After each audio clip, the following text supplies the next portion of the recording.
Hello दोस्तों, आपका बहुत बहुत स्वागत है climax classes the way of success में। दोस्तों मैं एक नई वीडियो और लेके आया हूँ जिसमें मैं दोस्तों टॉप 50 हिस्ट्री के क्वेश्चन करने वाला हूँ जो हर एक पेपर के पॉइंट ऑफ व्यू से वेरी वेरी इंपॉर्टेंट हैं। सबसे पहले दोस्तों मोटिवेशन कोट से स्टार्ट करते हैं। ज़िंदगी को सफल बनाने के लिए बातों से नहीं रातों से लड़ना पड़ता है।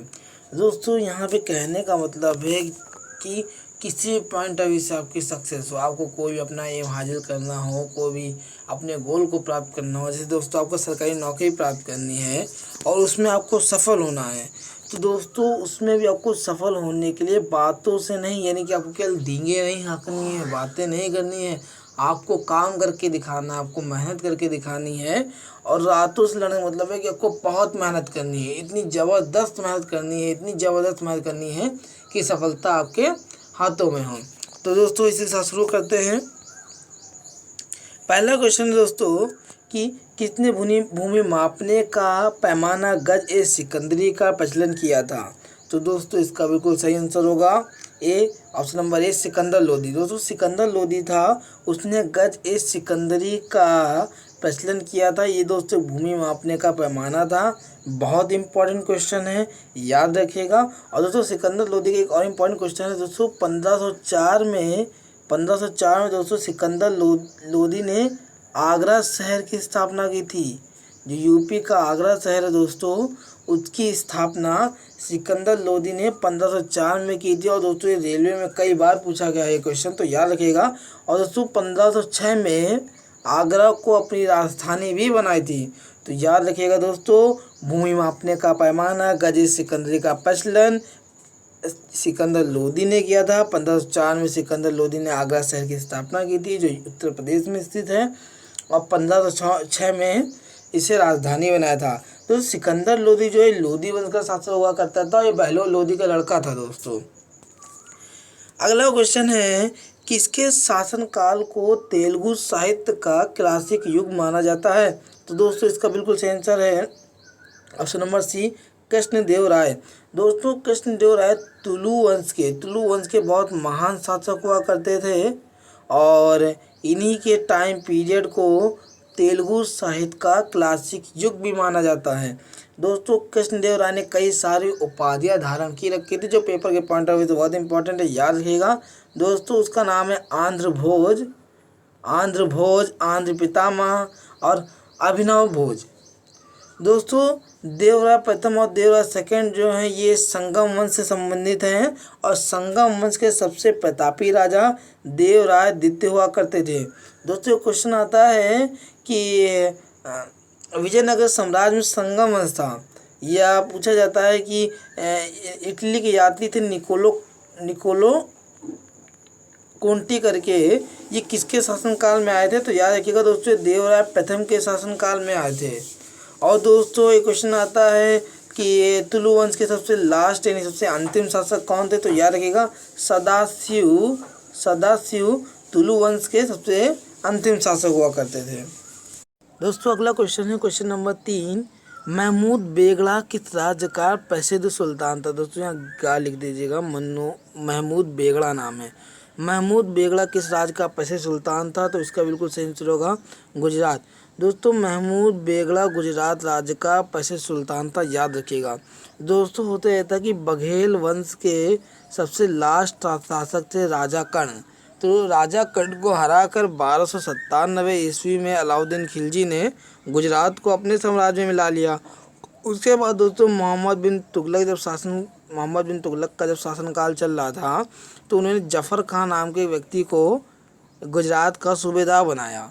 और दोस्तों जफ़र खान ने आगे चलकर गुजरात को एक स्वतंत्र राज्य बना लिया, एक बिल्कुल फ्री राज्य बना लिया। और उसी के वंशज में आगे चलकर एक हुआ महमूद बेगड़ा, जो बहुत फेमस राजा है गुजरात का, जो बहुत फेमस सुल्तान है, याद रखिएगा बेगड़ा।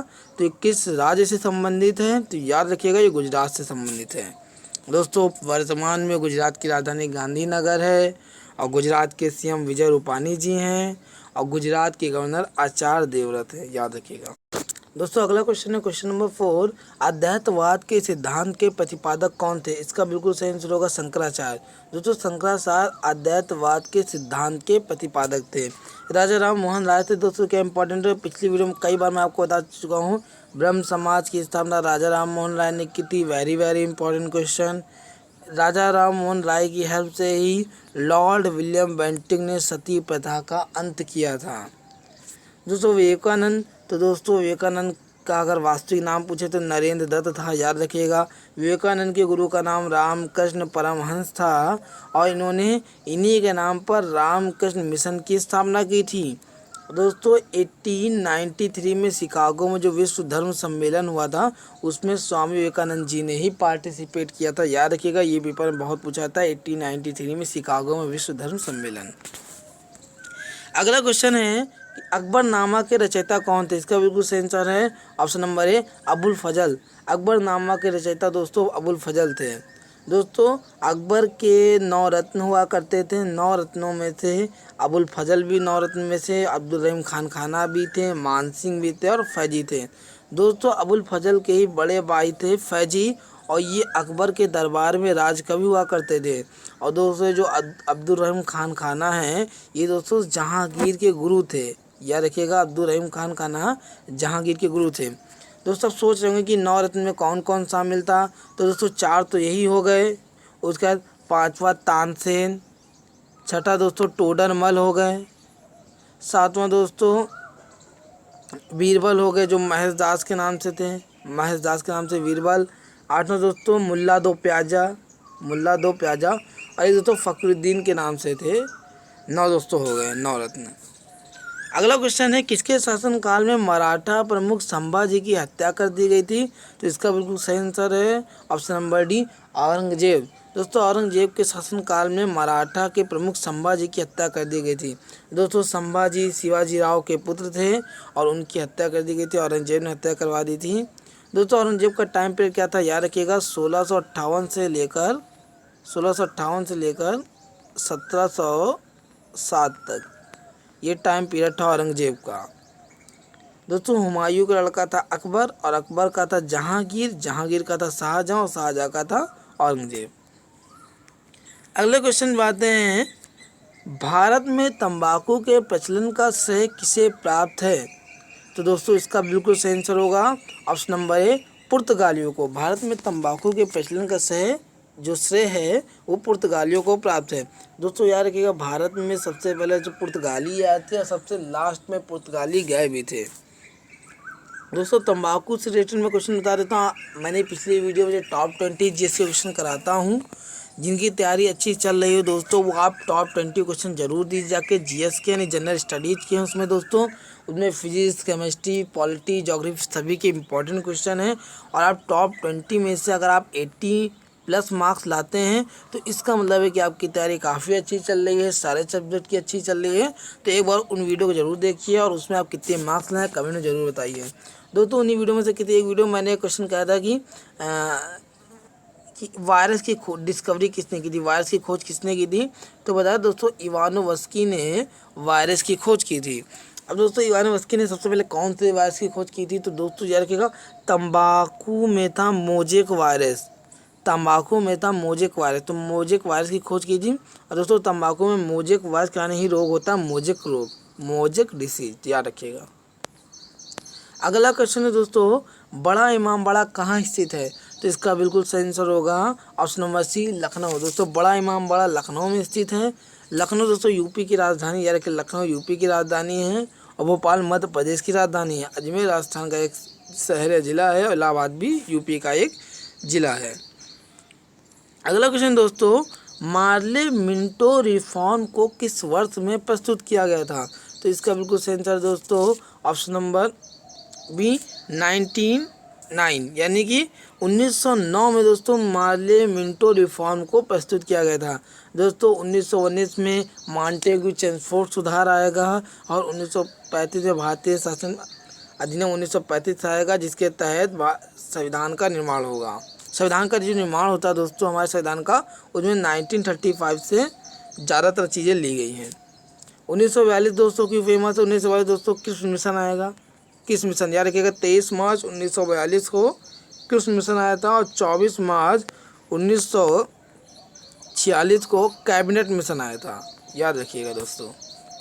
अगला क्वेश्चन है 1916 में होम रूल मूवमेंट के प्रवर्तक कौन थे, तो इसका बिल्कुल सही आंसर होगा option number D, Annie Besant. दोस्तों 1916 में जो होम रूल मूवमेंट हुआ था उसके प्रवर्तक जो थे मद्रास में, दोस्तों अगर बात करेंगे तो एनी बेसेंट थी। दोस्तों सरदार वल्लभ भाई पटेल, पहले आपको बता चुका हूँ, ये भारत के प्रथम उप प्रधानमंत्री थे। ये दोस्तों भारत के फर्स्ट गृह मंत्री, यानी भारत के पहले होम मिनिस्टर थे, पहले गृह मंत्री थे। सी राजगोपालचारी, दोस्तों सी राजगोपालचारी स्वतंत्र भारत के प्रथम गवर्नर जनरल थे, याद रखिएगा सी राजगोपालचारी स्वतंत्र भारत के प्रथम गवर्नर जनरल थे। और सबसे पहले भारत रत्न जो दोस्तों मिला था 1954 में, वो 3 लोगों को मिला था, सीवी रमन को, सर्वपल्ली राधाकृष्णन को और सी राजगोपालचारी को। अगला क्वेश्चन दोस्तों, गीता रहस्य नामक ग्रंथ किसके द्वारा लिखा गया था, तो इसका बिल्कुल सही आंसर होगा ऑप्शन नंबर ए, बाल गंगाधर तिलक। गीता रहस्य नामक ग्रंथ को बाल गंगाधर तिलक के द्वारा लिखा गया था, याद रखिएगा। ये वेरी इंपॉर्टेंट क्वेश्चन, इसमें स्टार लगा लीजिए, लिख भी दिया मैंने, ये वेरी इंपॉर्टेंट क्वेश्चन है दोस्तों। इसके अलावा बाल गंगाधर तिलक से 2 और क्वेश्चन आते हैं। इन्होंने 2 पत्रिकाओं का संपादन भी किया था जो बहुत फेमस है, पेपर के पॉइंट ऑफ व्यू से बहुत इंपॉर्टेंट है दोस्तों। एक है मराठा और दूसरी है केसरी। जितनी वीडियो को मैं लेके आ रहा हूँ आप उनको लगातार देखते रहिए, आपकी जीके जीएस सब इतनी अच्छे से बूस्ट हो जाएगी, सब आपको बिल्कुल याद हो जाएगा, रट जाएगा, इतनी बार आपको रिवाइज करा दूंगा। दोस्तों सरोजिनी नायडू से क्या आता है, भारत की प्रथम महिला राज्यपाल सरोजिनी नायडू थी, ये यूपी की ही राज्यपाल थी, याद रखिएगा। और दोस्तों भारतीय राष्ट्रीय कांग्रेस की प्रथम भारतीय महिला अध्यक्ष भी सरोजिनी नायडू थी 1925 में दोस्तों, जो दोस्तों कानपुर में अधिवेशन हुआ था, कलकत्ता में नहीं, कानपुर में जो अधिवेशन हुआ था 1925 में, उसकी अध्यक्ष सरोजिनी नायडू जी थी। दोस्तों लाला हरदयाल किससे रिलेटेड है, तो दोस्तों अमेरिका के सैन फ्रांसिस्को में एक पार्टी की स्थापना की गई थी जिसका नाम था गदर पार्टी। तो उसके संस्थापकों में से एक थे लाला हरदयाल। दोस्तों याद रखिएगा इसकी स्थापना कहाँ की गई थी, तो अमेरिका के अगला क्वेश्चन है, देश रत्न की उपाधि निम्नलिखित में से किसको दी गई थी, तो दोस्तों याद रखिएगा देश रत्न की उपाधि option number C, doctor Rajendra Prasad ji को दी गई थी। दोस्तों चित्तरंजन दास, इनको कौन सी उपाधि दी गई थी, तो याद रखिएगा देश बंधु की उपाधि दी गई थी सीआर दास, यानी कि चित्तरंजन दास जी को। वहीं पर देश रत्न की उपाधि दी गई थी डॉक्टर राजेंद्र प्रसाद को। दोस्तों डॉक्टर राजेंद्र प्रसाद भारत के प्रथम राष्ट्रपति थे, सबसे अधिक जो टाइम पीरियड था राष्ट्रपति का वो भी डॉक्टर राजेंद्र प्रसाद का है। और दोस्तों बिहार का गांधी भी डॉक्टर राजेंद्र प्रसाद जी को ही कहते हैं। दोस्तों चित्तरंजन दास स्वराज पार्टी की स्थापना में शामिल थे। स्वराज पार्टी की स्थापना दोस्तों 1923 में की गई थी, जनवरी 1923 में की गई थी, जिसमें चित्तरंजन दास, सीआर दास थे और मोतीलाल नेहरू थे। रविन्द्रनाथ टैगोर, दोस्तों हमारा जो रविन्द्रनाथ टैगोर गुरुदेव की उपाधि याद रखिएगा दोस्तों, महात्मा गांधी ने दी थी, और महात्मा गांधी को महात्मा की उपाधि रविन्द्रनाथ टैगोर जी ने दी थी। और जो हमारा दोस्तों राष्ट्रीय गान है जनगण मन अधिनायक जय है, उसको रविन्द्रनाथ टैगोर ने ही लिखा है, नहीं रविन्द्रनाथ टैगोर उसके रचयिता हैं। अगला क्वेश्चन दोस्तों, स्वतंत्र भारत के प्रथम गवर्नर जनरल कौन थे। दोस्तों अभी मैंने ऊपर बताया था आपको कि स्वतंत्र भारत के प्रथम भारतीय गवर्नर जनरल अगर पूछेगा तो ऑप्शन नंबर सी राजगोपालचारी होगा। लेकिन यहाँ दोस्तों पूछा है कि स्वतंत्र भारत के प्रथम गवर्नर जनरल कौन थे, तो इसका बिल्कुल सही आंसर होगा option number B, Lord Mountbatten. दोस्तों लॉर्ड विलियम बेंटिक से क्या आता है, तो अभी मैंने बताया था दोस्तों बेंटिक, इनके नाम में बैन लगा हुआ है, तो इन्होंने कई चीज़ों को बैन किया था। जैसे दोस्तों उन्होंने राजा राम मोहन राय जी की हेल्प से सती प्रथा को बैन किया। इन्होंने दोस्तों ठगी प्रथा को भी बैन किया था, लॉर्ड कर्जन दोस्तों, तो लॉर्ड कर्जन से इंपॉर्टेंट क्वेश्चन है। 1905 में जब बंगाल का विभाजन हुआ था तो किसके शासनकाल में हुआ था, उस समय कौन राज रहा था, तो लॉर्ड कर्जन थे, याद रखिएगा। और 1905 में जब बंगाल का विभाजन हुआ था तो दोस्तों भारतीय राष्ट्रीय कांग्रेस के समय बैठक कहाँ थी, यही बहुत इंपॉर्टेंट है, तो याद रखिएगा दोस्तों बनारस में हुई थी बैठक, हुई थी। और गोपाल कृष्ण गोखले उस बैठक के अध्यक्ष थे, और उस बैठक में बंगाल के विभाजन का पूर्ण रूप से विरोध किया गया था। और तभी दोस्तों स्वदेशी आंदोलन का भी स्टार्ट हुआ था स्वदेशी आंदोलन, याद रखिएगा दोस्तों, बहुत इंपॉर्टेंट है। स्वदेशी आंदोलन पूछा था कब स्टार्ट हुआ था, तो 1905 में। उस समय वायसराय कौन थे, तो लॉर्ड कर्जन थे, गवर्नर जनरल वायसराय दोस्तों। और क्वेश्चन आता है कि उस समय भारतीय राष्ट्रीय कांग्रेस की बैठक कहाँ थी, तो बनारस में थी, गोपालगंज गोखले उसके अध्यक्ष थे। अगला क्वेश्चन दोस्तों, काकोरी ट्रेन डकैती कांड के नायक कौन थे, तो इसका बिल्कुल सही answer option number D, Ram Prasad Bismil. दोस्तों राम प्रसाद बिस्मिल काकोरी ट्रेन डकैती कांड के नायक थे। ये कब हुआ था दोस्तों, याद रखिएगा 1925 में ये हुआ था दोस्तों। लखनऊ के निकट में स्थित है काकोरी, वहीं पर हुआ था। अगला क्वेश्चन है, हड़प्पा सभ्यता किस युग की थी, तो इसका बिल्कुल सही आंसर दोस्तों ऑप्शन नंबर डी, कांस्य युग की। हड़प्पा सभ्यता दोस्तों कांस्य युग की थी, इसलिए हड़प्पा सभ्यता को कांस्य युगीन सभ्यता भी बोलते हैं। दोस्तों हड़प्पा सभ्यता को सिंधु घाटी की सभ्यता भी बोलते हैं, क्योंकि सिंधु नदी किनारे थी। और हड़प्पा सभ्यता इसलिए बोलते हैं क्योंकि सबसे पहले जिस स्थल की खोज हुई थी वो दोस्तों हड़प्पा था, 1920 में इसकी खोज हुई थी दोस्तों। दोस्तों कांस्य का निर्माण भी हड़प्पा वासियों ने किया था। हड़प्पा सभ्यता दोस्तों एक शहरी सभ्यता थी, याद रखिएगा, ये एक शहरी सभ्यता थी। ये भी पूछा जाता है कि हड़प्पा सभ्यता कैसी सभ्यता थी, तो याद रखिए एक शहरी सभ्यता थी। अब दोस्तों याद रखिएगा हमेशा इनकी सीमाएं पूछी जाती हैं कि हड़प्पा जो सभ्यता थी उसकी सीमा क्या थी। तो दोस्तों उत्तर में मांडा जो कि जम्मू कश्मीर में है। अगर दोस्तों साउथ में बात करेंगे, दक्षिण की बात करेंगे, तो दहिमाबाद जो कि अहमदनगर महाराष्ट्र में है। अगर दोस्तों ईस्ट की बात करेंगे तो आलमगीरपुर जो कि मेरठ में है यूपी। और वेस्ट की बात करेंगे दोस्तों तो वर्तमान का बलूचिस्तान, उस समय का सुतकांगेडोर जो कि दोस्तों वर्तमान के बलूचिस्तान पाकिस्तान में है। तो ये 4 क्वेश्चन बहुत इंपॉर्टेंट है, हमेशा सीमा पूछा जाता है हड़प्पा सभ्यता का, तो याद रखिएगा।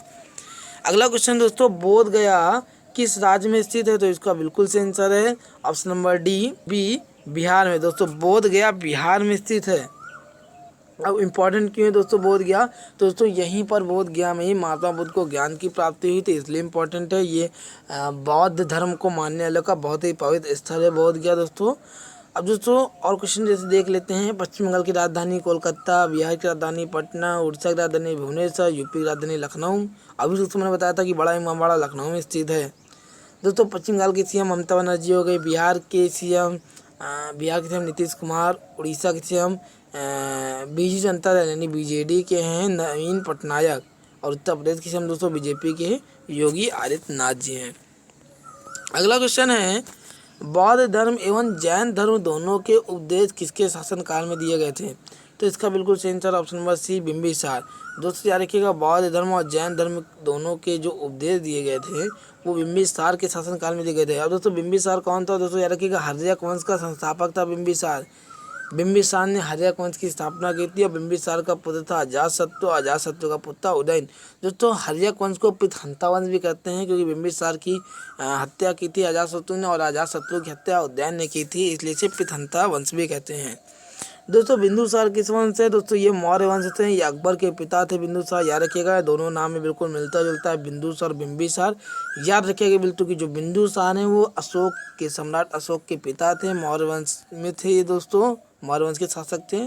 और बिंबिसार दोस्तों हर्यक वंश के संस्थापक थे, अकबर दोस्तों मुगल काल के थे। अगला क्वेश्चन है दोस्तों, कुमार संभव महाकाव्य किस कवि ने लिखा है, तो इसका बिल्कुल सही आंसर है option number B, Kalidasa. Kumara Sambhava महाकाव्य को दोस्तों कालिदास ने लिखा है, याद रखिएगा। कालिदास दोस्तों उज्जैन के शासक थे, चंद्रगुप्त द्वितीय विक्रमादित्य उनके राज कवि थे। दोस्तों हरिश्चंद्र जो है दोस्तों समुद्रगुप्त के गुप्त वंश के शासक थे, समुद्रगुप्त उनके ये दोस्तों राज कवि, तो हरिश्चंद्र बहुत इंपॉर्टेंट है, याद रखिएगा। अगला क्वेश्चन है, गुप्त निम्नलिखित में से किसके सामंत थे, तो इसका बिल्कुल सही आंसर है सातवाहन के। गुप्त जो है दोस्तों सातवाहन वंश के जो शासक हुआ करते थे वहाँ पर सामंत का काम करते थे। बाद को श्री गुप्त ने गुप्त वंश की स्थापना की। अगला क्वेश्चन दोस्तों, मांडा किस नदी किनारे स्थित है, तो इसका बिल्कुल सही आंसर होगा ऑप्शन नंबर ए, चेनाब के किनारे स्थित है। अब मांडा फेमस क्यों है दोस्तों, मैंने बताया था ये हड़प्पा सभ्यता से रिलेटेड है। हड़प्पा सभ्यता की जो उत्तरी में सीमा है इनकी, उत्तर की और नॉर्थ में जो सीमा है इसकी वो मांडा है। मांडा वर्तमान में दोस्तों जम्मू कश्मीर में स्थित है। और पूछा था ये किस नदी के किनारे स्थित है, तो याद रखिएगा चेनाब के किनारे स्थित है। कई हड़प्पा स्थल हैं जो पूछे जाते हैं किस नदी के किनारे स्थित है, तो याद रखिएगा दोस्तों सबसे पहले हारा से याद रखिएगा। हड़प्पा शहर जो दोस्तों रावी के किनारे स्थित है। मांडा जो दोस्तों है वो चिनाब के किनारे स्थित है। मोहनजोदड़ो दोस्तों बहुत फेमस है, तो याद ही रहेगा, सिंधु के किनारे स्थित है। उसके अलावा दोस्तों भोलो से याद रखिएगा, भोलो यानी कि जो लोथल है गुजरात में जो स्थित है वो भोगवा नदी के किनारे स्थित था। और दोस्तों एक कालीबंगन, कालीबंगन घग्गर के किनारे स्थित है, घग्गर। कालीबंगन दोस्तों वर्तमान में राजस्थान में स्थित है, ये मैं पिछली वीडियो में क्वेश्चन पूछ चुका हूँ। अगला क्वेश्चन है दोस्तों, जियो और जीने दो निम्नलिखित में से किसने कहा था? तो इसका बिल्कुल सही आंसर होगा ऑप्शन नंबर सी, महावीर स्वामी में। महावीर स्वामी जी ने कहा था जियो और जीने दो। दोस्तों महावीर स्वामी जैन धर्म के 24वें तीर्थकर थे, याद रखिएगा, जैन धर्म के 24वें तीर्थकर थे। गौतम बुद्ध दोस्तों बौद्ध धर्म से रिलेटेड हैं, ये बुद्ध धर्म के संस्थापक थे। महात्मा गांधी से दोस्तों मैं हमेशा 5 आंदोलन आपको बताता हूँ, 5 आंदोलन। सबसे पहले चंपारण 1917, उसके बाद दोस्तों अहमदाबाद मेल भी 1917, खेड़ा आंदोलन 1918, उसके बाद दोस्तों आपका हुआ था महात्मा गांधी से रिलेटेड 1920 में असहयोग आंदोलन, 1930 में सविनय अवज्ञा आंदोलन, और 1942 8 अगस्त 1942 को हुआ था दोस्तों भारत। अगला क्वेश्चन दोस्तों, किस मराठा शासक को यहाँ पेशवा नहीं होगा दोस्तों, पेशवा होगा, मैकियावली भी कहा जाता था, तो याद रखिएगा नानाजी फडणवीस को। किस मराठा पेशवा को मैकियावली कहा जाता था? तो नाना फडणवीस को। दोस्तों बालाजी बाजीराव क्यों फेमस थे पता है? मस्तानी बाजीराव मस्तानी मूवी भी आई थी, उसमें बालाजी बाजीराव के बारे में ही दिखाया गया है। अगला क्वेश्चन दोस्तों, वंदे मातरम निम्नलिखित में से किस भारतीय राष्ट्रीय आंदोलन का शीर्ष गीत बना? भारत छोड़ो आंदोलन, सविनय अवज्ञा आंदोलन, अहमदाबाद मिल आंदोलन, या फिर स्वदेशी आंदोलन? तो इसका बिल्कुल सही आंसर होगा दोस्तों ऑप्शन नंबर डी, स्वदेशी आंदोलन।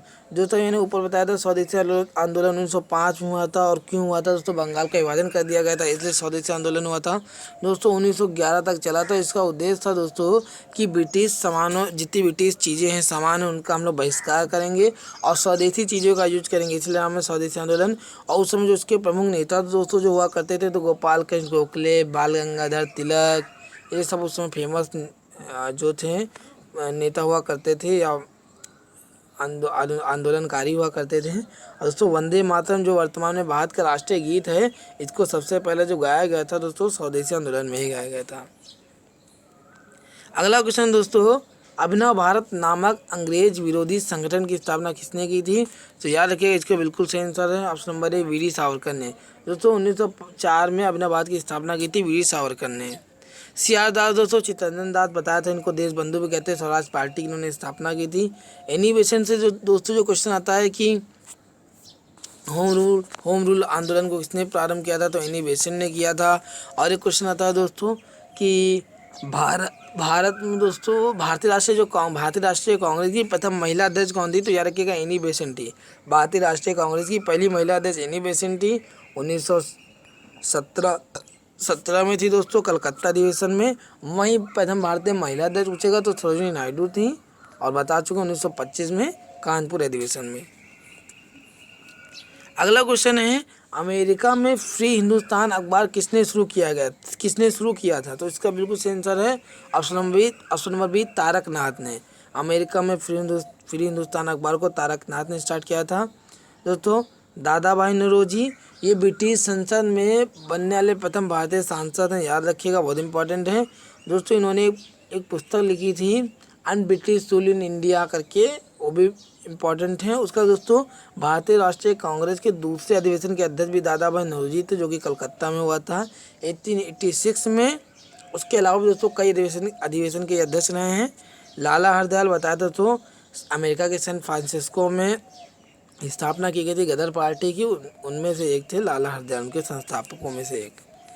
अगला क्वेश्चन है, guilty man of India's partition पुस्तक किसने लिखी है? तो याद रखिएगा डॉक्टर राम मनोहर लोहिया ने लिखी है गिल्टीज man of India's partition. Maulana Abul Kalam Azad दोस्तों भारत के पहले ये शिक्षा मंत्री थे भारत के पहले, याद रखिएगा। और इन्हीं के जन्मदिन को दोस्तों 11 अक्टूबर होता है सर इनका जन्मदिन, और इनके जन्मदिन को हम लोग इंडियन एजुकेशन डे मनाते हैं। जवाहरलाल नेहरू संविधान के बाद के प्रथम प्रधानमंत्री थे। और महात्मा गांधी को महात्मा की उपाधि किसने दी थी? तो याद रखिएगा रविन्द्रनाथ टैगोर ने। अगला क्वेश्चन दोस्तों, बेगम हजरत महल के 1857 के विद्रोह का नेतृत्व निम्नलिखित में से किसने किया था दोस्तों? तो इसका बिल्कुल सही आंसर है किस जगह से किया था दोस्तों? तो इसका बिल्कुल सही आंसर है ऑप्शन नंबर ए, लखनऊ। बेगम हजरत महल ने लखनऊ से नेतृत्व किया था। झांसी से दोस्तों, झांसी की रानी के नाम से फेमस है, नेतृत्व किया था झांसी की रानी ने, जो दोस्तों मनु जिनका बचपन का नाम था। कानपुर से दोस्तों नाना साहब ने, और मेरठ से मंगल पांडे ने नेतृत्व किया था। अगला क्वेश्चन दोस्तों, आधुनिक युग का मनु किसे कहा जाता है? तो इसका बिल्कुल सही आंसर होगा option number B, B.R. Ambedkar को। दोस्तों भीमराव अम्बेडकर को आधुनिक युग का मनु भी कहा जाता है। B.R. अम्बेडकर दोस्तों भारत के संविधान का निर्माण इन्होंने किया था। दोस्तों जो प्रारूप समिति थी यानी ड्राफ्टिंग कमेटी थी, प्रारूप समिति, उसके अध्यक्ष थे दोस्तों B.R. अम्बेडकर। टोटल 7 सदस्य थे, जिनमें अध्यक्ष थे B.R. अम्बेडकर जी। दोस्तों B.R. अम्बेडकर भारत के प्रथम कानून मंत्री थे, यानी लॉ मिनिस्टर थे भारत के प्रथम B.R. अम्बेडकर। और दोस्तों वर्तमान में कौन लॉ मिनिस्टर है? तो याद रखिएगा रविशंकर प्रसाद वर्तमान में लॉ मिनिस्टर हैं। और दोस्तों पटना साहिब, बिहार के पटना साहिब से हैं, वो लोकसभा सांसद हैं। अगला क्वेश्चन, किसने विवेकानंद को आधुनिक राष्ट्रीय आंदोलन का आध्यात्मिक पिता की संज्ञा दी है? तो दोस्तों याद रखिएगा सुभाष चंद्र बोस ने विवेकानंद जी को आधुनिक राष्ट्रीय आंदोलन का आध्यात्मिक पिता कहा। विवेकानंद से मैं कई क्वेश्चन बता चुका हूँ। रामकृष्ण परमहंस इनके गुरु थे। रामकृष्ण मिशन की स्थापना की थी 1893 में शिकागो में जो सम्मेलन हुआ था, विश्व धर्म सम्मेलन, उसमें इन्होंने पार्टिसिपेट किया था, जो कि पेपर के पॉइंट ऑफ व्यू से बहुत इंपॉर्टेंट है। दोस्तों सुभाष चंद्र बोस को नेताजी की उपाधि किसने दी थी? तो याद रखिएगा महात्मा गांधी ने सुभाष चंद्र बोस को नेताजी की उपाधि दी थी। और सुभाष चंद्र बोस ने महात्मा गांधी को राष्ट्रपिता की उपाधि दी थी। और वही दोस्तों महात्मा की उपाधि रविन्द्रनाथ टैगोर ने दी थी, और रविन्द्रनाथ टैगोर को गुरुदेव की उपाधि महात्मा गांधी ने दी थी। अगला क्वेश्चन दोस्तों, वेदों की ओर लौटो का नारा किसने दिया? यानी आप वेदों की ओर रिटर्न हो, इसका नारा किसने दिया? तो इसका बिल्कुल सही आंसर होगा option number D, Swami Dayanand Saraswati ने। वेदों की ओर लौटो का नारा दोस्तों स्वामी दयानंद सरस्वती ने दिया है। दोस्तों स्वामी दयानंद सरस्वती आर्य समाज के संस्थापक थे। वही राजा राम मोहन राय ब्रह्म समाज के संस्थापक थे, और स्वामी विवेकानंद के गुरु थे रामकृष्ण परमहंस। अगला क्वेश्चन दोस्तों, निम्नलिखित में कौन फरायजी विद्रोह का नेता था? तो इसका बिल्कुल दोस्तों सही आंसर होगा ऑप्शन नंबर ए, दादू मियाँ दोस्तों फरायजी विद्रोह का नेता था। दोस्तों खान अब्दुल गफ्फार खान, इनके बारे में पहले बता चुका हूँ दोस्तों। खान अब्दुल गफ्फार खान को बच्चा खां भी कहा जाता है, बच्चा खां, बादशाह खां कहा जाता है। और दोस्तों खान अब्दुल गफ्फार खान को भारत रत्न मिला है। दोस्तों 2 लोग हैं जो विदेशी हैं और जिनको भारत रत्न मिला है। सबसे पहले किसको मिला था दोस्तों? पाकिस्तान के थे खान अब्दुल गफ्फार खान, इनको 1987 में भारत रत्न दिया गया था। और 1990 में प्रेसिडेंट थे साउथ अफ्रीका के दोस्तों, उनका नाम था नेल्सन मंडेला, उनको भी भारत रत्न दिया गया था। दोस्तों लियाकत अली खान दोस्तों जो इंटरिम गवर्नमेंट बनी थी भारत में, उस समय वित्त मंत्री थे, और उसके बाद दोस्तों पाकिस्तान के प्रथम प्रधानमंत्री बनते लियाकत अली खान। एक क्वेश्चन दोस्तों और आता है कि ऐसा कौन सा व्यक्ति था जिसने बजट को 2 देशों का बजट पेश किया था? मतलब बजट है वो 2 देशों का पेश किया था। तो दोस्तों उसका सही आंसर होगा लियाकत अली खान। लियाकत अली खान एकमात्र ऐसे व्यक्ति हैं जिन्होंने 2 देशों का बजट पेश किया है। और उसका वो दोस्तों कौन कौन थे? तो भारत और पाकिस्तान। जब याद रखिएगा पाकिस्तान में जो प्रधानमंत्री होता है वही बजट पेश करता है, तो ये बिल्कुल सही आंसर होगा। अगला क्वेश्चन है दोस्तों, धर्म सभा के संस्थापक कौन थे? तो इसका बिल्कुल सही आंसर होगा राधा कांत देव। याद रखिएगा धर्म सभा के संस्थापक थे राधा कांत देव। अगला क्वेश्चन दोस्तों, भारत में अंग्रेजों के समय में प्रथम जनगणना किसके शासनकाल में हुई थी? वेरी इंपॉर्टेंट क्वेश्चन दोस्तों, याद रखिएगा। तो प्रथम जनगणना दोस्तों हुई थी लॉर्ड मेयो के शासनकाल में। बहुत इंपॉर्टेंट क्वेश्चन दोस्तों, पेपर में बहुत बार पूछा गया है। दोस्तों एक आता वर्नाकुलर प्रेस एक्ट को किसने स्टार्ट किया था? तो लॉर्ड लिटन ने स्टार्ट किया था, और इसका उद्देश्य था भारतीय जो समाचार पत्र हैं उन पर प्रतिबंध लगाना। और इसको ख़त्म किसने किया था? तो याद रखिएगा लॉर्ड रिपन ने इसको ख़त्म कर दिया था। तो फ्लोरेंस नाइटिंगेल ने लॉर्ड रिपन को भारत का उद्धारक भी कहा, सॉरी लॉर्ड रिपन को भारत का उद्धारक भी कहा। याद रखिएगा, वेरी इंपॉर्टेंट क्वेश्चन है। अगला क्वेश्चन, किसे जहांगीर ने खान की उपाधि से सम्मानित किया? तो इसका बिल्कुल सेंस होगा कैप्टन हॉकिंस। दोस्तों जहांगीर ने कैप्टन हॉकिंस को खान की उपाधि से सम्मानित किया था। दोस्तों जहांगीर के शासनकाल में सारे अंग्रेज आए थे। याद रखिएगा sir Thomas Roe, Captain Hawkins, William Finch, Edward Terry. Paper में हमेशा आता है, तो याद रखिएगा दोस्तों। अगला क्वेश्चन दोस्तों, ब्रिटिश ईस्ट इंडिया कंपनी का प्रथम गवर्नर कौन था? बहुत इंपॉर्टेंट क्वेश्चन है, याद रखिएगा Thomas Smythe. British east India company का प्रथम गवर्नर टॉमस स्माइथ था। जो सर टॉमस रो अभी ऊपर बताया था, सर टॉमस रो जहांगीर के शासनकाल में भारत आया था, या जहांगीर के दरबार में गया था। और दोस्तों रॉबर्ट क्लाइव, दोस्तों जो प्लासी का युद्ध हुआ था 1757 में, 1577 में, तो उसमें जो अंग्रेज़ों का नेतृत्व किया था वो रॉबर्ट क्लाइव ने किया था, जबकि बंगाल के नवाब थे सिराजुद्दौला, उनके साथ युद्ध हुआ था। वहीं दोस्तों 1764 का बक्सर का युद्ध हुआ था, तो उसमें जो अंग्रेज़ों का नेतृत्व किया था वो हेक्टर मुनरो ने किया था। याद रखिएगा, ये वेरी इंपॉर्टेंट है। अगला क्वेश्चन है, शिवाजी को पहाड़ी चूहा की संज्ञा किसने दी थी? तो इसका बिल्कुल सही आंसर होगा दोस्तों ऑप्शन नंबर बी, औरंगजेब ने। औरंगजेब ने शिवाजी को पहाड़ी चूहा की संज्ञा दी थी, और जो औरंगजेब ने शिवाजी के पुत्र संभाजी की हत्या करवा दी थी। याद रखिएगा दोस्तों, ऊपर में बताया था। अगला क्वेश्चन है, शाहजहां के काल में कौन यूरोपीय यात्री भारत आया था? तो दोस्तों याद रखिएगा सर टॉमस, तो विलियम हॉकिंस, ये दोनों, तो उसके अलावा विलियम फिंच और एडवर्ड टेरी जहांगीर के शासनकाल में आए थे। क्वेश्चन है कि शाहजहां के शासनकाल में कौन आया था यूरोपीय यात्री? तो याद रखिएगा पीटर मुंडी। इसका बिल्कुल सही का आंसर होगा पीटर मुंडी। अगला क्वेश्चन है, निम्नलिखित भारतीय शासकों में से अकबर के समकालीन कौन शासक थी? तो याद रखिएगा रानी दुर्गावती जो थी वो अकबर के समकालीन थी। अगला क्वेश्चन दोस्तों, किस युद्ध को जीतने के बाद शेर शाह ने दिल्ली की अफगान सत्ता की स्थापना की थी? तो इसका बिल्कुल सही आंसर होगा ऑप्शन नंबर बी, बिलग्राम का युद्ध। दोस्तों इसे कन्नौज का युद्ध भी बोलते हैं। और इस युद्ध में इसने हुमायूं को हरा दिया था, और हुमायूं को हरा के शेर शाह ने अफगान सत्ता की स्थापना की थी। दोस्तों हुमायूं और शेर शाह के दो युद्ध हुए थे, शॉर्टली ऐसे जा सकते चौक। पहला युद्ध हुआ था दोस्तों चौसा का युद्ध, और दूसरा हुआ था बिलग्राम यानी कि कन्नौज का युद्ध। अगला क्वेश्चन है, भक्ति आंदोलन के प्रारंभिक प्रतिपादक कौन थे? तो इसका बिल्कुल सही आंसर होगा दोस्तों ऑप्शन नंबर डी, रामानुजाचार्य। भक्ति आंदोलन के प्रारंभिक प्रतिपादक रामानुजाचार्य थे। अगला क्वेश्चन दोस्तों, बहमनी साम्राज्य कितने राज्यों में विभाजित हुआ? तो याद रखिएगा बहमनी साम्राज्य आगे चल गए 5 राज्यों में विभाजित हुआ। दोस्तों बहमनी साम्राज्य की स्थापना किसने की थी? तो याद रखिएगा बहमनी साम्राज्य की स्थापना हसन गंगू ने की थी, और वो अलाउद्दीन हसन बहमन शाह के नाम से गद्दी पर बैठा था, और 1347 में स्थापना की थी। याद रखिएगा। और उस समय दोस्तों दिल्ली सल्तनत में कौन शासक हुआ करता था? याद रखिएगा मोहम्मद बिन तुगलक उस समय दिल्ली सल्तनत के शासक हुआ करते थे।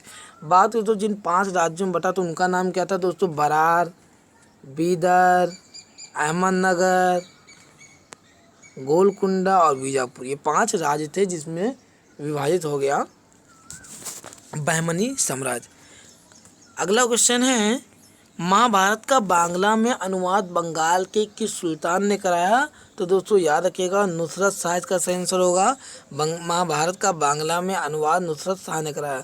दोस्तों एक क्वेश्चन आता है कि बंगाला का महाभारत का फारसी में जो अनुवाद कराया था तो उसका नाम क्या था? तो रजनामा। ये इंपॉर्टेंट क्वेश्चन है, याद रखिएगा रजनामा इसका इंपॉर्टेंट क्वेश्चन है, रजनामा। अगला क्वेश्चन है दोस्तों, नहर निर्माण कराने वाला दिल्ली का प्रथम सुल्तान कौन था? तो इसका बिल्कुल सही आंसर होगा गयासुद्दीन तुगलक। दोस्तों गयासुद्दीन तुगलक तुगलक वंश का संस्थापक था, और खिलजी वंश के बाद दिल्ली सल्तनत में तुगलक वंश आता है, और गयासुद्दीन तुगलक ही था जिसने सबसे पहले नहर निर्माण कराया था। दोस्तों इसमें याद रखिएगा गयासुद्दीन तुगलक का लड़का था मोहम्मद बिन तुगलक, वो गद्दी बैठा, मोहम्मद तुगलक बाद फिरोज तुगलक गद्दी पर बैठता है। अगला क्वेश्चन है, अलाउद्दीन खिलजी के आक्रमण के समय यहाँ दोस्तों दिल्ली नहीं होगा देवगिरी होगा, देवगिरी। याद रखिएगा इसको सही कर लेगा दोस्तों, देवगिरी। तो अलाउद्दीन खिलजी के आक्रमण के समय दिल्ली का शासक कौन था? तो इसका बिल्कुल सही होगा ऑप्शन नंबर बी, रामचंद्र देव। देवगिरी के शासक थे दोस्तों अलाउद्दीन खिलजी के आक्रमण के समय रामचंद्र देव। अगला क्वेश्चन है दोस्तों, पंजाब के हिंदू शाही राजवंश को किसने स्थापित किया था? तो याद रखिएगा कल्लर ने दोस्तों, इंपॉर्टेंट क्वेश्चन है।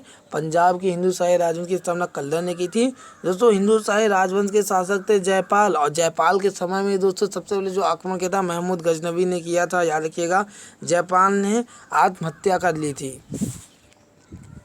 अगला क्वेश्चन है, राष्ट्रकूट वंश का संस्थापक कौन था? तो इसका बिल्कुल सही आंसर होगा दंती दुर्ग। दोस्तों राष्ट्रकूट वंश का संस्थापक दंती दुर्ग था। दोस्तों राष्ट्रकूट वंश के ही थे प्रथम कृष्ण नाम के शासक थे। उन्होंने दोस्तों एलोरा का जो गुफाएं हैं उन्होंने बनाई थी, जो दोस्तों महाराष्ट्र में स्थित है। अगला क्वेश्चन है, कौन सा राजवंश हुड़ों के आक्रमण से अत्यंत विचलित हुआ? तो इसका बिल्कुल सही आंसर होगा दोस्तों गुप्त वंश। कुमार गुप्त के शासनकाल तक दोस्तों हुड़ों ने बहुत आक्रमण किए, और सबसे ज़्यादा जो विचलित हुआ हुड़ों के आक्रमण से तो वो गुप्त वंश ही था। गुप्त वंश की स्थापना दोस्तों श्रीगुप्त ने की थी, पर वास्तविक संस्थापक गुप्त वंश का बोलेंगे दोस्तों तो चंद्रगुप्त को बोलेंगे। वास्तविक संस्थापक चंद्रगुप्त थे। अगला क्वेश्चन है, सातवाहनों ने पहले स्थानीय अधिकारी के रूप में काम किया था। तो मौर्यों के अधीन, याद रखिएगा दोस्तों मौर्यों के अधीन सातवाहनों ने काम किया था, और सातवाहनों के अधीन गुप्त ने काम किया था सामंत का। याद रखिएगा इंपॉर्टेंट है, ऊपर बताया था वीडियो में। अगला क्वेश्चन है दोस्तों, निम्नलिखित में से वह कौन व्यक्ति, इसको देवान प्रियदर्शी भी कहा जाता था या उसकी उपाधि दी गई थी? तो इसका बिल्कुल सही आंसर होगा मौर्य सम्राट अशोक मौर्य का एक शासक था अशोक, उसको देवान प्रियदर्शी भी कहा जाता था। और सबसे आखिरी क्वेश्चन है दोस्तों क्वेश्चन नंबर 50 की मौर्य साम्राज्य में प्रचलित मुद्रा का नाम क्या था? तो इसका बिल्कुल सही आंसर होगा ऑप्शन नंबर डी पर्ण। दोस्तों मौर्य साम्राज्य में सबसे प्रचलित मुद्रा थी, उसका नाम था पर्ण। दोस्तों इसी के साथ सारे क्वेश्चन ख़त्म होते हैं, और बहुत ही इंपॉर्टेंट क्वेश्चन थे 50 क्वेश्चन। इनको दोस्तों 2-3 बार रिवाइज ज़रूर कर लीजिएगा, और आपको बिल्कुल अच्छे से याद हो जाएगा, रट जाएगा दोस्तों। और वैसे भी दोस्तों इन क्वेश्चनों को मैं बार बार अपनी हर वीडियो में इतनी बार रिवाइज कराऊंगा कि आपको बिल्कुल अच्छे से याद हो जाएगा। दोस्तों अगर आपको वीडियो अच्छी लगी हो तो आप वीडियो को लाइक करें। आप वीडियो में जो भी सुधार चाहते हो, कुछ भी अपने उससे ऐड करना चाहते हो, या कोई टॉपिक चाहते हो तो उसका लिए कमेंट करें दोस्तों, मैं कोशिश करूंगा उसको बनाने की। दोस्तों वीडियो को अपने दोस्तों के साथ शेयर करें, और हमारे चैनल को सब्सक्राइब करें दोस्तों, बेल का आइकन जरूर दबा लीजिएगा। दोस्तों बहुत बहुत धन्यवाद देखने के लिए। जय हिंद, जय भारत।